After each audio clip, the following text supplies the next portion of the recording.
આજે આપણે વાત કરીએ કે સોયાબીનમાં વધારે ઉત્પાદન માટે છેલ્લા સ્ટેજમાં આપણે શું કરી શકીએ. તો ખેડૂત મિત્રો, સોયાબીન જ્યારે 75 થી 80 દિવસના થાય, એટલે કે મોટાભાગના ખેડૂત મિત્રોને હાલની કન્ડિશનમાં 80 દિવસના સોયાબીન થઈ ગયા છે.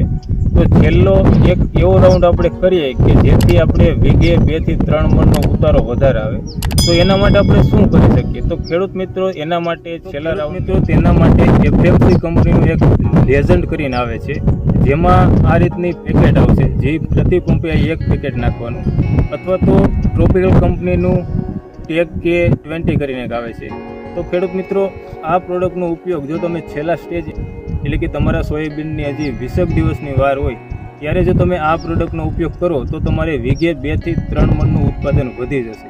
તો ખેડૂત મિત્રો, હું છેલ્લા 3 વર્ષથી આ વસ્તુનો ઉપયોગ કરી રહ્યો છું, જેનું મને ખૂબ સારું એવું પરિણામ મળે છે. સાથે ખેડૂત મિત્રો, આ પ્રોડક્ટ વાપરવાથી દાણાની ક્વોલિટી એકદમ સારી થશે, સાથે વજન પણ. ખેડૂત મિત્રો, આ વિડીયો જો તમને સારો લાગ્યો હોય તો તમે અન્ય ખેડૂત મિત્રોને શેર કરો, જેથી એને પણ ઉપયોગી માહિતી મળતી રહે. જો તમે હજી સુધીમાં મારી ચેનલને સબસ્ક્રાઈબ ન કરી હોય તો અત્યારે જ કરો. નવા વિડીયો સાથે ફરી મળીશું, ત્યાં સુધી મને રજા આપશો. ધન્યવાદ.